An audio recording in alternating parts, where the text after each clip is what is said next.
Notre rendez-vous à la ferme avec Fanny Agostini. Bonjour Fanny.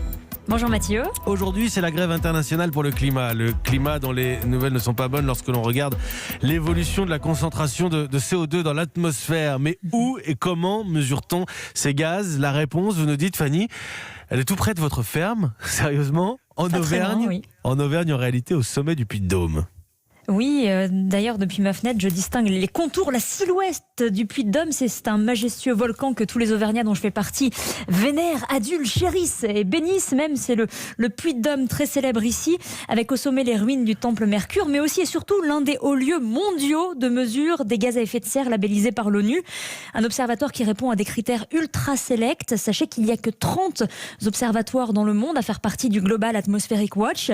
Il y a par exemple les îles Samoa, Mauna Loa à Hawaï ou encore le Cap-Vert et l'Antarctique, et un seul en France, et il est en Auvergne. Mais pourquoi le sommet du Puy-de-Dôme et pas, je sais pas, le parc Monceau à Paris ?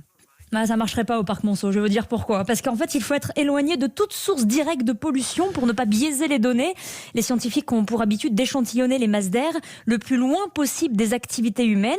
Et le Puy-de-Dôme rentre dans ces caractéristiques, mais il en a une autre très intéressante d'un point de vue climatique, c'est qu'il est une barrière qui bloque les nuages arrivant de l'Atlantique, ce qui permet en exclusivité d'étudier ce paramètre important dans l'évolution du climat. Et c'est aussi le seul observatoire au monde, le seul et l'unique à enregistrer de longues séries temporelles très haut en altitude, donc à 1465 mètres. Mais on dit que l'air est de qualité vers chez vous, Fanny. Alors c'est vrai, mais ça n'a pas grand-chose à voir en fait avec la concentration en CO2 qui circule dans les hautes couches de l'atmosphère.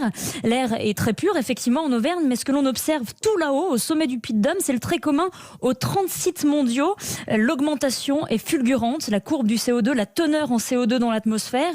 Je vais vous faire un petit point d'étape. Là on est au moment où je vous parle. J'ai regardé les derniers relevés de la courbe à Hawaï, à Mauna Loa. On est à 415 ppm. Ce sont les parties par million. L'unité de mesure de la concentration en CO2 dans l'atmosphère et 415 parties par million, c'est une augmentation qu'on peut qualifier de scandaleusement navrante 4 ans après la COP21. D'ailleurs, je vais aller marcher cet après-midi avec les Boissetous. Vous marchez beaucoup, par contre, vous, en campagne, évidemment, à Boisset, en Haute-Loire. Notre rendez-vous à la ferme tous les matins. Parlons du climat. Effectivement, la semaine internationale pour le climat qui démarre aujourd'hui avec plus de 5000 événements et des grèves chez les plus jeunes. Notamment, on en a beaucoup parlé ce matin. Mais merci beaucoup, Fanny Agostini, de nous avoir donné toutes ces précisions. Vous voyez le Puy-de-Dôme presque de chez vous. Le Puy-de-Dôme ou le Puy-de-Dôme? Merci Fanny Agostini. Ici, je vous taquine évidemment, vous êtes en Auvergne. Il est 8h40 sur Europe 1. La matinale d'Europe 1.